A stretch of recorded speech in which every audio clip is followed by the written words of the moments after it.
السلام علیکم ورحمۃ اللہ وبرکاتہ. نحمده ونصلي ونسلم على رسولنا الكريم اما بعد فاعوذ بالله من الشيطان الرجيم. بسم الله الرحمن الرحيم. لئن شكرتم لأزيدنكم ولئن كفرتم ان عذابي لشديد. صدق اللہ العلی العظیم. معزز حاضرین اور ہمارے آئے ہوئے مہمانان اعظام اور ہمارے ٹیچر حضرات اور اس جلسے کے نائب صدر نے بلکہ اب اس صدر ہمارے قائد سر اور تمام ٹیچر حضرات کا میں اپنی دل کی گہرائیوں سے شکریہ ادا کرتا ہوں. اور آپ حضرات کے سامنے میں آزادی کے عنوان پر چند الفاظ اور چند جملے بتانا چاہتا ہوں. چیئرمین سر نے ابھی آپ حضرات کے سامنے تھوڑی سی دیر میں آزادی کا پورا نقشہ منظر کشی کی ہے. ان کا جو چند الفاظ تھے گویا کہ وہ ایسے تھے جیسا کہ ایک کوزے میں انہوں نے سمندر کو بسا دیا ہے. ایک کوزے میں سمندر کو بسا لیا ہے. میں آپ حضرات کے سامنے چند باتیں کرنا چاہتا ہوں. حاضرین برادران اسلام، آج مسلمانوں پر جو طرح طرح کے ظلم و زیادتی ہو رہی ہے، باطل فرقہ پرستوں کی طرف سے طوفان برابر آتا رہا، فتنہ و فساد کا سیلاب آتا رہا، مگر حق پرستوں کی جاباز قوم نے ان باطل فرقہ پرست طاقتوں کا ان باطل فرقہ پرست طاقتوں کا رخ ہمیشہ کے لیے دشمنوں کی طرف موڑ دیا. یہ ٹکراؤ چلتا رہے گا، کیوں کہ یہ حق و باطل کا معرکہ ہے، نور و ظلمت کا معرکہ ہے، توحید و شرک کا معرکہ ہے جو تا قیامت باقی رہے گا. کیونکہ آج ہندوستان کو آزاد کرانے میں، ہندوستان کی آزادی کے لیے جتنے مسلمانوں نے جو اہم کردار ادا کیا ہے، آج ہندوستان کو آزاد کرانے میں ہمارے علماء کرام نے کیا کیا قربانیاں دی ہے، ہمارے علماء کرام نے کس طرح اپنے لہو سے اس مادر وطن کی پیاس بجھائی ہے. آج میں آپ حضرات کے سامنے اس بارے میں تھوڑی سی روشنی ڈالنا چاہتا ہوں. میں آپ حضرات سے یہ التجا کرتا ہوں کہ تھوڑی سی دیر آپ غور و توجہ فرمائیں اور جو بات بتائی جا رہی ہے اس بات کو اپنے پلوں سے باندھ لے، اپنے دل کی گہرائیوں میں چھپا لے اور یہ اہم و عزم و ارادہ کر لے کہ انشاءاللہ آج ہمیں جو باتیں بتائی جا رہی ہے، جس چیز کا علم ہم تک پہنچایا جا رہا ہے، جس چیز سے، جس تاریخ سے ہم کو آگاہ کیا جا رہا ہے، انشاءاللہ ہم جب تک باقی رہیں گے، جب تک ہمارے جسم میں جان رہیں گی، انشاءاللہ ہم اس تاریخ کو فالو کرتے ہوئے اپنی زندگیوں کو گزاریں گے. برادران اسلام، آج مسلمانوں پر طرح طرح سے ظلم و تشدد کیا جا رہا ہے. انہیں کیا معلوم کہ اس اسلام، اس مسلمان، اس ہندوستان کو آزاد کرنے کے لیے ہمارے علماء کرام نے کیسی کیسی قربانیاں دی ہے. انہیں کیا معلوم ہے کہ جس ہندوستان کو آزاد کرنے کے لیے بالا کوٹ کی پہاڑی پر سید شہید احمد اور شاہ اسماعیل نے اپنی جان دی ہے. انہیں کیا معلوم ہے کہ جس ہندوستان کو آزاد کرنے کے لیے علماء کرام توپوں کا نشانہ بنے. انہیں کیا معلوم ہے کہ جس ہندوستان کو آزاد کرنے کے لیے 51 علماء کرام کو جلا دیا گیا تھا. انہیں کیا معلوم ہے کہ جس ہندوستان کو آزاد کرنے کے لیے شیخ الہند اور شیخ الاسلام کالا پانی گئے. انہیں کیا معلوم ہے کہ جس ہندوستان کو آزاد کرنے کے لیے دہلی کے چاندنی چوک سے لے کر خیبر تک کے درختوں پر علماء کرام کی گردنوں کو لٹکایا گیا تھا. انہیں کیا معلوم ہے کہ جس ہندوستان کو آزاد کرنے کے لیے ہمارے علماء دیوبند نے کیسی کیسی قربانیاں دی ہیں. لیکن اس کے باوجود آج مسلمانوں پر، آج ہندوستان کے مسلمانوں پر ظلم و زیادتی کے پہاڑ توڑے جا رہے ہیں اور انہیں طرح طرح سے ستایا جا رہا ہے اور انہیں اپنے حقوق سے محروم کیا جا رہا ہے.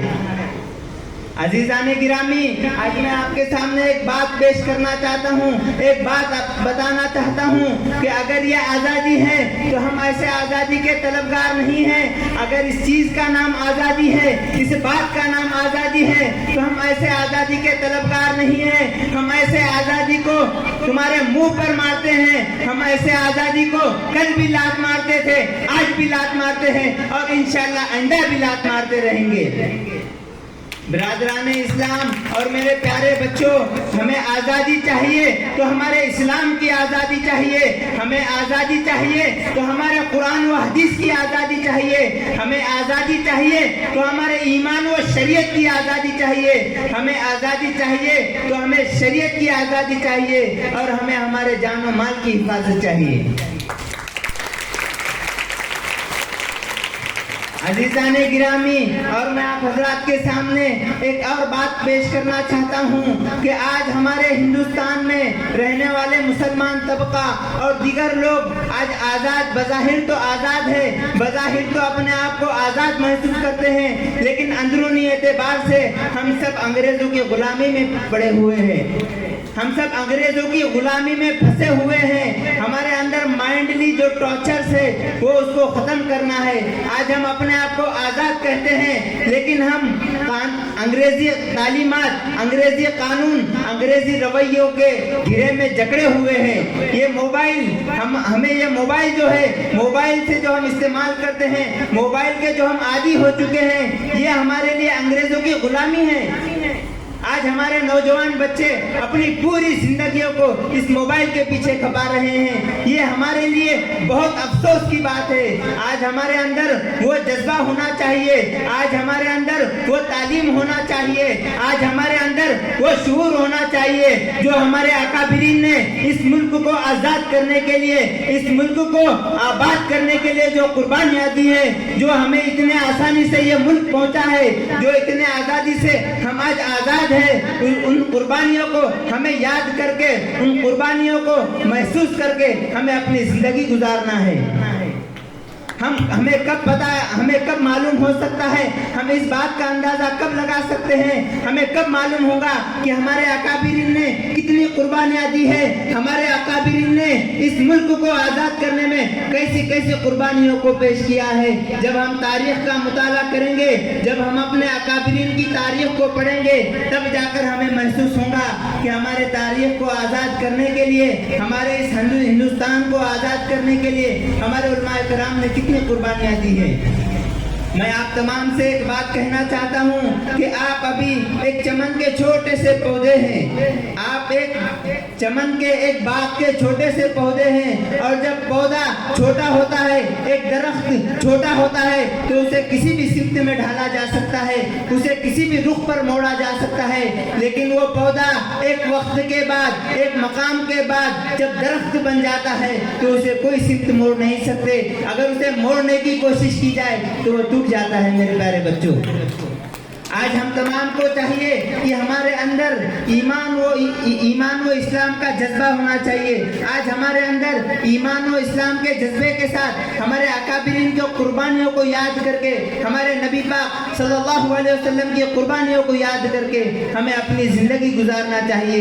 اور یہ جو تعلیمی سلسلہ ہے, یہ جو تعلیمی زندگی سے ہم رواں دوا ہیں, میں آپ حضرات کے سامنے ایک بات پیش کرنا چاہتا ہوں کہ آج ہمارے لیے جو موقع اللہ میاں نے فراہم کیا ہے, اللہ تبارک و تعالیٰ نے آج جو ہمارے لیے اس موقع فراہم کیا ہے, وہ ہمارے لیے بہت بڑی خوش نصیبی کی بات ہے. اللہ تبارک و تعالیٰ نے آپ حضرات کے سامنے, آپ حضرات کے لیے کتنے بہترین اسکول کا انتخاب کیا ہے. اللہ تبارک و تعالیٰ نے آپ تمام کے لیے کتنے بہترین ٹیچر حضرات کا انتخاب کیا ہے. اب آپ حضرات کی ذمہ داری ہے کہ آپ ان اللہ تبارک و تعالیٰ کی نعمتوں کا شکر ادا کریں. ابھی میں نے پہلے قرآن پاک کی ایک آیت تلاوت کی تھی کہ لئن شکرتم لازیدنکم ولئن کفرتم ان عذابی لشدید. اس کا ترجمہ, اس کا مفہوم, اس کی تشریح یہ ہے کہ اگر تم میری نعمتوں کا شکر ادا کرو گے تو یقیناً ضرور میں تم کو زیادہ دوں گا, اگر تم میری ناشکری کرو گے تو یقیناً میرا عذاب بڑا سخت ہے. تو انشاءاللہ ہم سب اللہ تبارک و تعالیٰ کی نعمتوں کا شکر ادا کریں گے. پیچھے والے انشاءاللہ. اور دوسری طرف آج ہم ہندوستان کی آزادی کا 76واں سالہ جشن آزادی منا رہے ہیں. 76 سالہ دور حکومت نے, ارباب حکومت نے ہندوستان کے مسلمانوں کے ساتھ کس طرح غیر مساویانہ رویہ اختیار کیا تھا, اور کیسے کیسے ظلم و استبداد کے ہتھیار استعمال کیے تھے, جس کی درد بھری داستان سن کر کلیجہ منہ کو آنے لگتا ہے, زبانیں گنگ ہو جاتی ہے, پاؤں تلے زمین کھسک جاتی ہے.